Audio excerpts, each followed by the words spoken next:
আমার নিজে থেকে বলতেছি আজকে 500 টাকা যে বাজারপাতি করব সেই টাকাটা আমার পকেটে রাখতে পারতেছি না। এই একদিকে বাসা ভাড়ার যদি টাকা দেয়, এই পাশে তেল তোলার টাকা থাকতেছে না। তেল তোলার টাকা করলে আমার পাম্পের লম্বা সিরিয়াল, সারাদিন চলে যাইতেছে তেল নিতে। তা আমি রুজি রোজগারটা কিভাবে করব? তেলের দাম বাড়াইছে, তা আমাদের পাঠাতে ভাড়াটা বাড়াতে হবে। পাঠাও আর ওবার এই কোম্পানিগুলো আমাদেরকে এখন বর্তমান যে পরিস্থিতিটা যাচ্ছে, ওনারা আমাদেরকে ভাড়াটা যদি 30 টাকা করে কিংবা 35 টাকা করে যদি পার কিলো দিত, তাহলে আমাদের পোষাইতো। এখন যে তেলের যে ক্রাইসিস, আমাদের মনে করেন 7-8 ঘন্টা দাঁড়াইয়া কোনো সময় 12 ঘন্টাও দাঁড়ানো লাগে। কারণ আমাদের এই ওভার পাঠাও যদি আমাদের 35 টাকা করলে তো ভালো, এখন আরও বেশি করলে আরও খুশি হইতাম। 140 টাকা হলো অকটেন, আর পেট্রোল হলো 135 টাকা।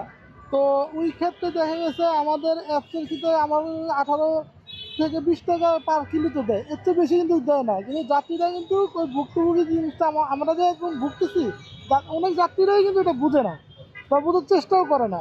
তো ওই ক্ষেত্রে অ্যাপের মাধ্যমে যদি এটা যদি আমাদের জিনিসটা বাস্তবায়ন করে, তাহলে আমাদের ভালো হবে। আর যদি ওনারা যদি দাবি মেনে না নেয়, বাস্তবায়ন যদি না করে, তাহলে অ্যাপস রাখারও দরকার নেই।